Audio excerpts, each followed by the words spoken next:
It's the Joshua Morones Podcast. Probably the best podcast in the universe. It's the Joshua Morones Podcast. Okay, maybe just the best in the RJFA. It's the Joshua Morones Podcast. All right, so welcome to the podcast. Today I have a very special guest, Andrea. Andrea, I don't think the hospitality market gets a lot of love a lot of the time, so please introduce yourself and tell us a little bit about what you do.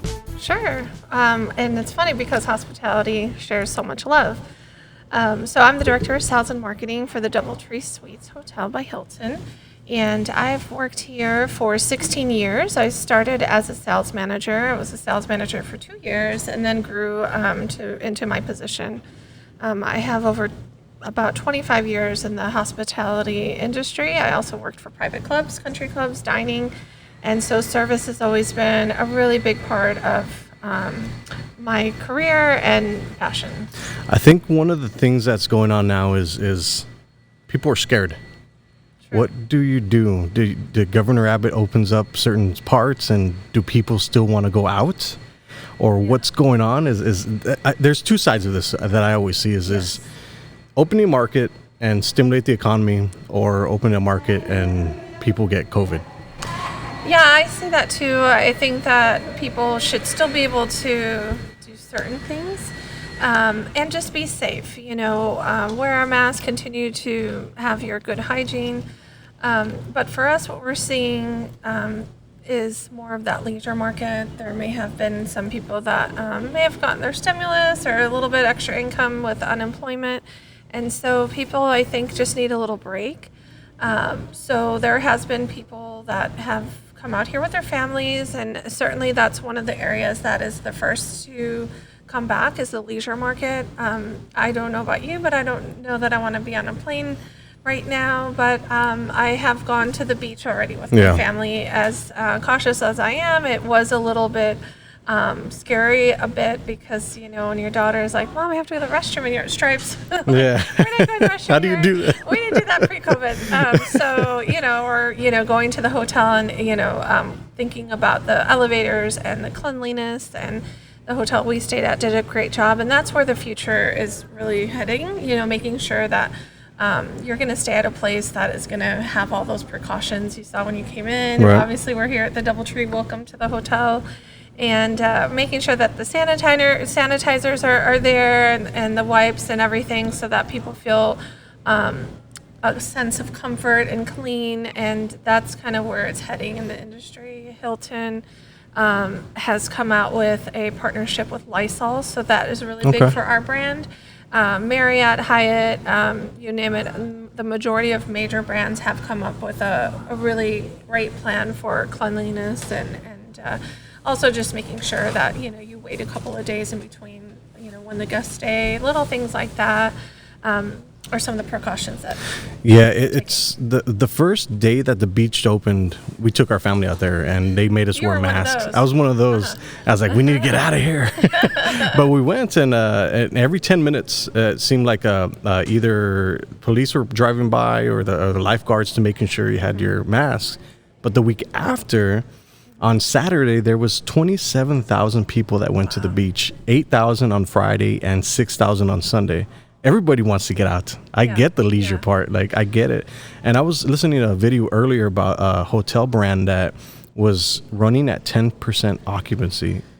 What are you seeing on your end?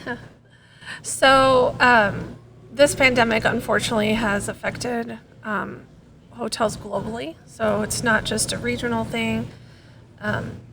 Even, I was here during 9/11, I was here during the recession.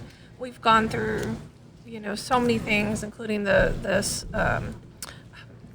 was it, in May 2010, I think it was the swine flu. So we've gone through so much, but nothing like this. In March, for the state of Texas, hotels dropped to 35%. Wow. And that is because it hit us, but it hit us mid-month in March. And unfortunately, the STAR report is something that it's kind of the Bible for hotels. That's something that each hotelier gets every Tuesday. Okay. It's something that hoteliers like myself and my boss, we go to that report and we dive right in. And sadly, we our highest occupancy, has been, we've sold 61 rooms last Saturday, which, gave us a 20-something% occupancy. So you've been seeing it slowly going back up? A little bit, yes. Okay. And so now the challenge for us is we have 262 suites. So we have more inventory compared to everybody else in the market by like 100 rooms. So selling 60 rooms for, say, like a La Quinta or Hilton Garden Inn that maybe has 100 rooms, well, that would have put them at 60%. Right. It only put us in that. We haven't hit 30 yet, you know. So it's hard. We look at the numbers every single day, and that is the sad reality. And you see a lot about the restaurants who we're all in this together. Right. Just like they got affected, they no longer have those hotel guests that are coming in to dine at their establishments. And obviously we had to close. So our restaurant still is closed. Even though we could open on the 18th, we've made a decision to wait a little bit longer. So hopefully by the last few days of May or 1st of June, we'll be up and running again, our bar and restaurant. And, that also is hand in hand with occupancy. Right. So our guests have been really, really patient with us, and we miss our guests. We miss our employees. That's been the most difficult. We had 100 employees here at the hotel with a $200,000 payroll each month.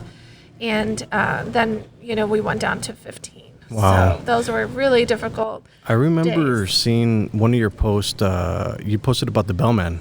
Oh, and gosh. he was the one that got cut. His hours got cut. How does that make you feel? Because unemployment is at an all-time high. Yes. And for you to work with somebody day in and day out, build a relationship with, and then they cut it. Yeah, it's tough. You went from 100 to 15. Yeah. And, we gave some food away, from our GM is very generous. He's been here for 25 years or 27 years. And Eliseo is very special. So I can't even talk about him because he's just... I saw the story. I was like, wow, that's a beautiful story. Yeah, he just came in the other day and just to say hello, and he wouldn't take my money. So yeah. I wasn't prepared for him to come in, but I wanted to give him something. He's like, no. Like, he's such a gentleman. He is just That's what so I love special. about certain industries is that they work together so long. They build that huge relationship, and then something like coronavirus comes, and it's an unprecedented pandemic that happened, and it literally stripped away everything from everybody. Yeah. Like everybody there. I don't think there was anybody that didn't get affected by this. And I think you kind of see true colors in certain aspects of people, whether they are leaders or followers. And somebody like Eliseo, who we've always known to be such a gentleman, but just the kind human being he is, incredible. There's not a lot of people like him. So what has DoubleTree been doing for the past 6-7 weeks since COVID started? Like, obviously, it turned everything on its head. Absolutely. What have you been doing with the downtime now? And now that you're starting to get back up, what have you been doing during this time? So we kind of, in March, early March is kind of when, we were going into this year great. It was going to be a great year. And we had a lot of group on the books in March. So we had over 1,500 rooms on the books. We, our last big group was a share tour, which was great. And then we were getting geared up to serve Cirque du Soleil. Cirque du Soleil is a really big show, and they come with about 90 rooms for 7 days. We were just waiting, like wondering if they were going to cancel or not, and they were still on board to come. And then we received the news. I got an email late on a Thursday. They were set to come in Sunday that they had to cancel. Wow. And since then, I've learned that they've all been laid off at Cirque du Soleil. Wow.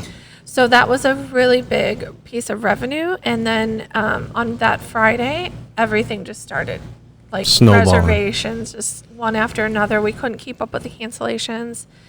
And, I think it was the Monday of that week, I knew I went into my boss's office. He knew that there was something going on because the transit wasn't moving as fast as it should have, like our normal trends. And I'm like, it's the virus. Yeah. And I remember we got in a frustrated kind of thing, you know, because as general managers, they're like, well, you got to bring in the business. Yeah. This is like no excuse, okay? Like we bumped heads. And then we realized this was out of our hands. This is nobody's fault, and we have to, you know, and that's actually the day where there was somebody that had gone to San Antonio Mall. Okay, I remember that. It had hit Texas now, so that was a game changer too. So travel just completely stopped. It came at a constant halt, and then we just decided, you know what, let's call everybody on the books for March and April to see if they're coming in. That week we just get like all the cancellations out of the way. So we did a lot of that, so that kept us busy. The next stage was really looking at what we were going to do personnel-wise, because hotels run on revenues. Yeah. You know, I've been part of different nonprofits, and you know, usually look at the financials and you have like, okay, 3 months, or you know, hotels don't operate like that. Similar to restaurants, they don't have this huge surplus. They're running on revenues, and as successful of a multi-million-dollar hotel this is, that is how hotels run.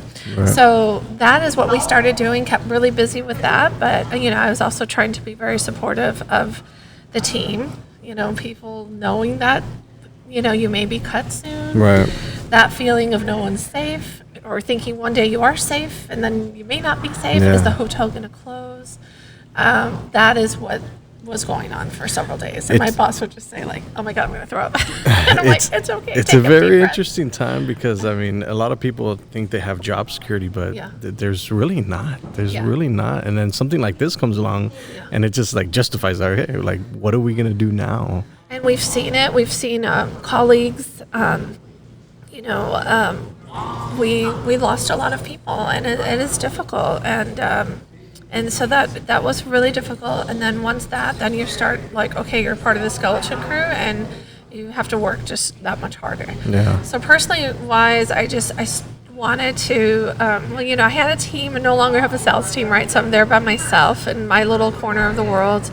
And I just decided to keep my mind busy. So I was listening to a lot of hotel trends, listening to podcasts while I was working, and educating myself. You know, I think that's really important. I think a lot of people are doing similar things. Yeah, I think when this whole thing happened, it forced people to adapt technology, like literally overnight. Yeah. So what have you all been implementing as far as technology goes? As far as technology, one of the biggest wonderful things that Hilton has done, and they were the ones who led the effort on this, is the digital key.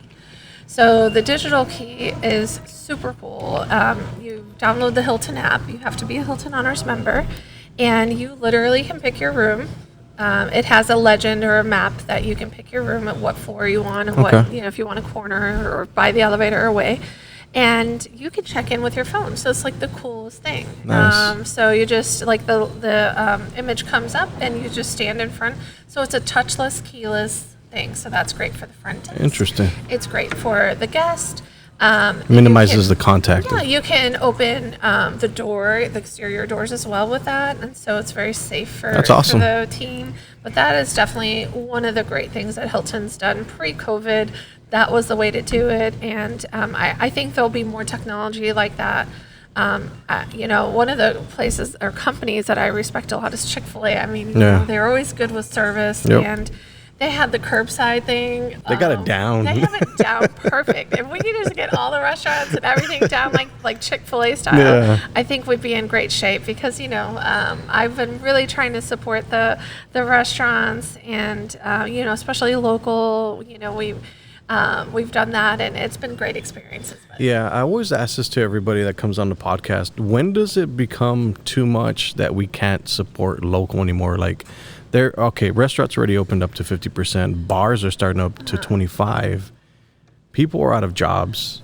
How long are we going to be able to sustain, like, support local? That's one of the things because I love to give back. I love to give back. I support my restaurants and businesses, but there's going to be one point where maybe we just don't have enough money, or the economy's not opening up. We have to be smart, because, you know, I think as We have to learn to save more. And I think we're in a society that doesn't do so great of that. We've learned that people, out of a job for 1 month, were suffering already. And we don't know the future. And that's what's really difficult about COVID, is that there's so much unknown. I was having this conversation yesterday with my boss, you keep hearing day after day these different businesses that are filing bankruptcy. I heard Pier 1 yesterday. And also JCPenney before that. JCPenney, Office Depot, it's just been constant. And I was telling him what happens when the money is gone after the additional $600 that everybody's getting. What happens then? So I think we're not out of the gate. There's still people. You can open things, but that doesn't mean people will come. Exactly. We've been open the whole time. Yeah. But are people coming? Slowly there will be. There's definitely some essential travel, not as much as we'd like. Right. And now we're competing against everybody else with lower rates. So it is definitely a challenge. And however, I do think we'll all be stronger out of this. But you asked what we did during this time. The downtime is just, really educate ourselves, look at the trends, what's happening, what can we do, and being on the forefront of things. Right. We thought, okay, let's just start. We saw people okay, they want to get out of their house. Let's try to promote a staycation. And we did, and it got a lot of exposure, and we partnered up with our chambers to have them share it. And we were able to reach a lot of people with that, and so that's one of the things we've done recently. And timing's important too. Like, you couldn't do that April 2nd. You had to. There's timing for everything. You have to be empathetic, which we are, and there's just stages like that. But now, slowly, just encouraging people that it's clean, it's safe, and we certainly weren't there to mislead anybody because we weren't quite sure what was going to happen. Yeah, everything changes so fast. It seems like there's something new every single day, and there's too much information on it, and then there's not enough information on it, and then the people that aren't qualified to talk about it, and it gets all mixed up. We're like, okay, who do I go to for credible information? Exactly. That's the hard part. And that's what's kind of cool about some of the podcasts, because you're hearing from industry leaders, and that's been kind of cool. The ones that I've listened to, I don't feel like there's any exaggeration or these are real people. So that's been really good. And there was some opportunities that have come up with different like the Florida Atlantic University offered a free tourism and hospitality certification. Okay. So they allowed 80,000 of people in our industry to take part in that. So That's I was awesome. one of them. So I've been doing that, and I'll do that at night. Last night I was taking a quiz. Yeah. I'm just hungry for learning. So what more. exactly is that then? So they give you a certification going into a post-COVID world? Like how to handle it, or? It's really just a resource. It's Okay. a certification to better yourself. Maybe somebody didn't have a hospitality degree or certification, so it's just something that you can now add to your resume. And normally that would cost like $4,000, Wow. so they did it for free. So That's awesome. really cool that these people have stepped up. Also, American Hotel Lodging Association did some similar offerings, and so I did one on leadership, and there's a couple of others. But I try to do that, just trying to work that in, because I think it's really important to keep your mind active, and anything definitely. new you can learn and be ahead of the competition is always really important. So what can people expect if they book a room here? As soon as they get here, they walk in, and the whole experience. Explain that to me. Sure. I think that they're going to find a welcoming smile, first and foremost, but they're going to have the safety precautions. You saw maybe at the front desk, we have the plexiglass. There we have sanitizers.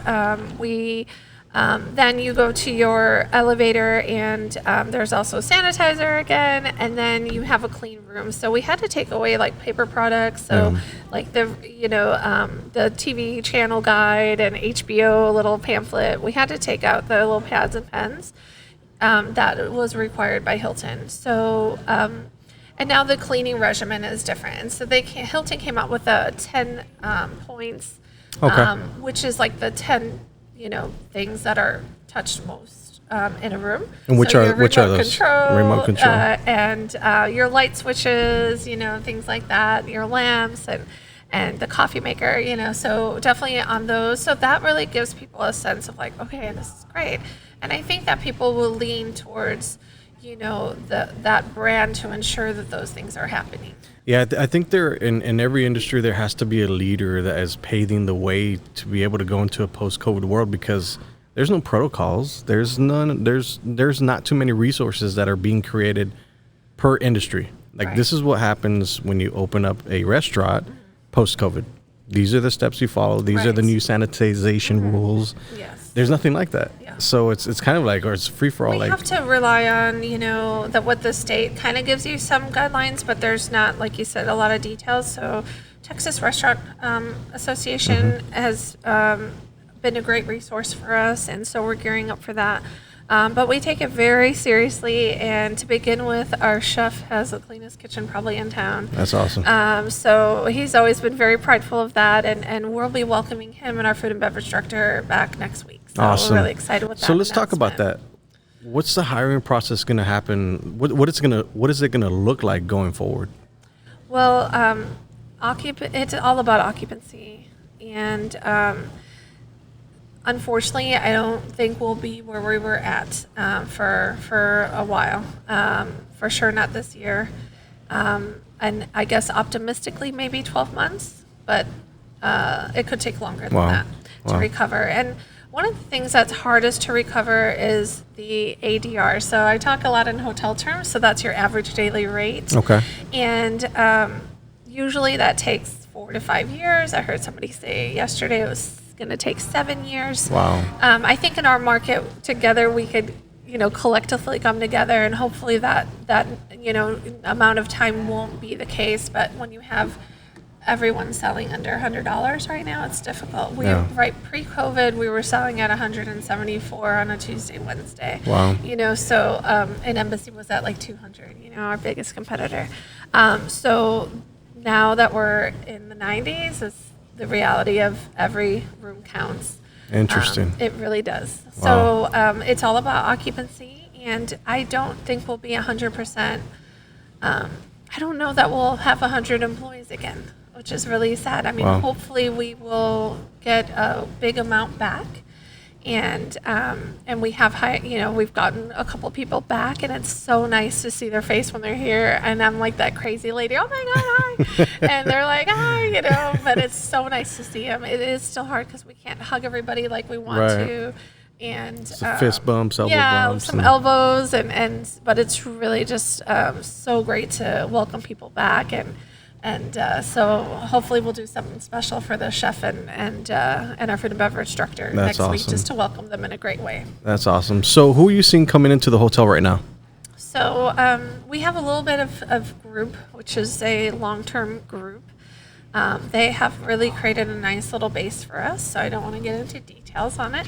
But we also have, we're right next to the hospitals and in the medical district here, so we have had some essential employees that have been here.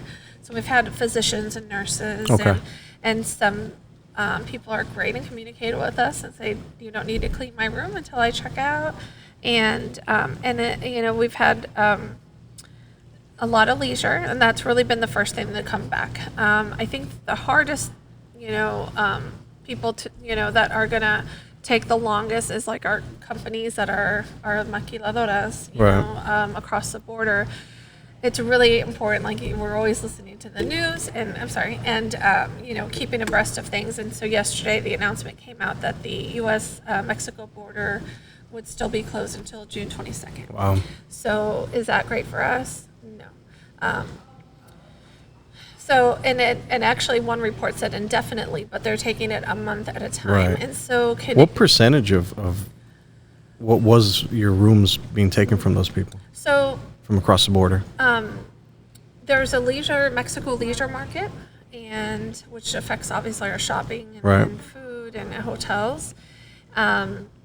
I would say that's kind of like a 10% or so, but one of the largest segments for us is preferred business, which is a lot of your Fortune 500 companies that operate in Mexico, your GE and LG, and GM and Ford Motor, and I can go on with all the different companies we work with. And right now, most of them have travel bans, and they're a lot of the plans closed. I did see another article that automobile industry will be considered or deemed essential now. So I need to look into that a little bit more to see which plants are going to open. And also medical plants are open. So like CR Bar, they do like heart valve components. They've opened, but that isn't our biggest company. So it's difficult. You know, our Panasonic is one of the largest companies. It is just shut down. What's the best piece of insight you can give us from your hotel perspective, from the hospitality perspective, that's going on with COVID-19?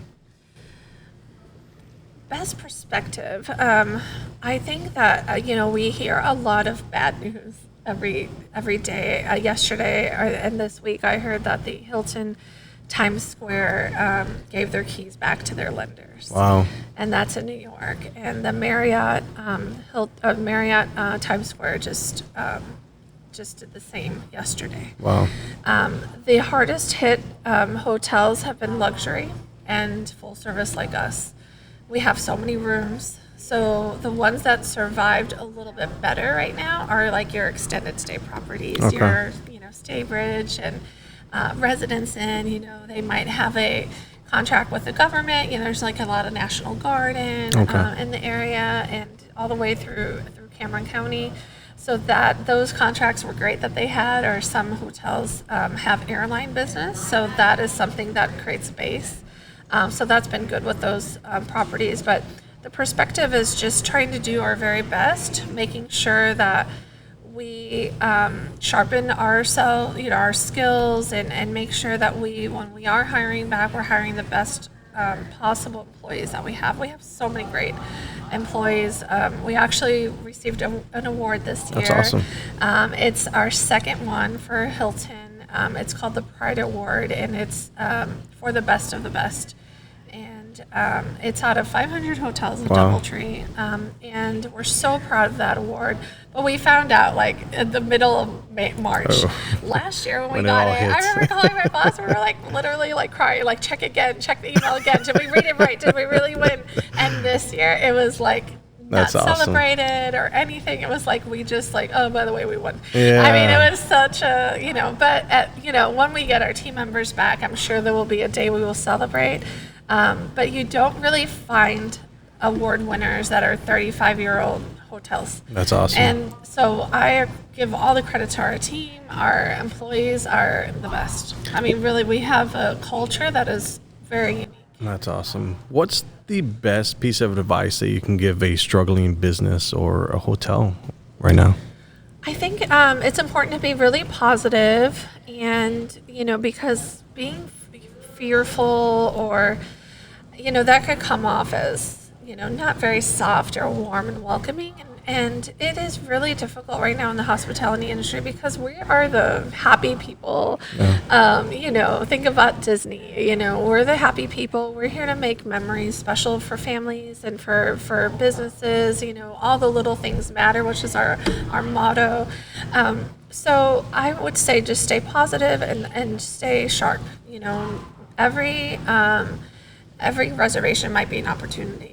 I'm constantly looking at everything. I'm always, making sure I can connect in some way. Like if there's any other colleagues you might have coming in the area, those little things definitely add up to bigger things. You never know when that one person coming in might be on a project and they might, it could span it to big things. So that's really important. So, as salespeople, you're always telling the front desk, make sure you get thorough reservations. We need, where are they coming from? Now more than ever, we're looking at every single reservation. We want to know, are they coming for corporate or leisure? Right. Because it all matters, for forecasting and scheduling and everything. So yeah, I feel like a lot of times people kind of just threw in the towel.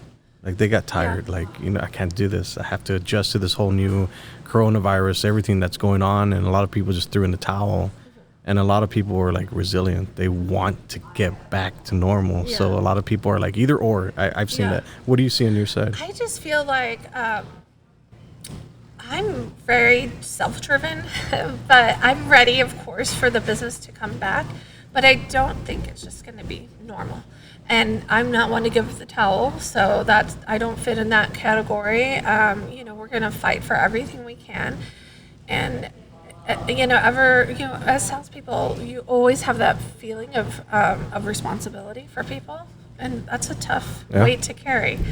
And I remember a housekeeper coming into my office. She's like, "¿Cuándo vamos a abrir?" I'm like, "We're open." I'm like, "We are open." There's just no people coming, but they're like, they want to see their coworkers, and they want to see. I mean, this was a place where there was people here all the time having drinks, and I mean, you never know who's going to be here. With tons of celebrities. I mean, we have artists that stay here, and so many guests that we've worked with. So we've worked with the White House, and we've worked with so many amazing groups, and we want to see that again. Even for us, on days we'd come, and there's off days. I mean, I'm not always crazy, happy go lucky, but some days it's like, oh my God, there's no life. Like, let's turn the music on. It's difficult because we had to close down the fitness center and the pool and the restaurant and the bar. So all you had to sell was a room. And so little by little, we've opened the pool, and next phase will be the restaurant and bar. That's awesome. That's good to hear. Yeah, it's just a very interesting time. I think we'll get past it, but it's going to take time. It's going to take a lot of work. And I think that's one of the important things is it's going to take work. Yeah. So if you put in the work, you'll be good. And you see, the people, you talked about technology a little while ago. You saw the people, if restaurants didn't know how to do social media before, well, guess what? That was their way of communicating with people. Yep. That is so important. And you have to be able, you saw some amazing people pivot and those are the people that are going to come out more successful. So you can't stay in your old ways. You have to get better. And if there's any time now, just sharpen your skills, and that way you come back ready and ready to go. And now, for the people that are looking for jobs too, it's going to be difficult. Yeah, I think the number one thing that I missed was the human interaction, like just being next to somebody. Yeah. Like, you didn't have that anymore. You're just with your family all the time. But you're actually, now you're going out, you're going to talk to people, you're going to interact, like the podcast here. Mm-hmm. Like the podcast on the phone, what I was doing during coronavirus, completely different. Mm-hmm. It has a very dry feel, but this is what I liked about the podcast, because it allows us to have a conversation, a long conversation that doesn't have the little snippets from like the news. This is a in-depth conversation that gets into, that actually informs and educates. But before we finish off the podcast, do you have anything else you want to share? We're just, anxious to get back. Maybe not to normal, because one thing is about being optimistic. You also have to be realistic. Right. And we're ready. We're ready to welcome our guests, but we understand that it's going to take time, and certain, segments are going to come back first. And one of the ones that, we're finding out is Mexico, continuing to close the bridge till June 22nd to those leisure people coming. It is hard because in the summer is usually when they would vacation and stay and shop, and so it's just a trickle down effect. If they're not staying in our hotels, they're not going to shop, and they're not going to eat in our great restaurants. So I just wish everybody the best, and we will get through this, and I thank you for taking the time today. Absolutely. And sometimes people forget, all the different industries, and the hotel industry definitely, we've had a decrease in 90% of our revenues. That's insane. Something that is crazy, and we will come out of this stronger. Awesome. Andrea, thank you very much for coming on the podcast. Thank you so much for having me. We will see y'all later. Thank you. Bye. Podcast.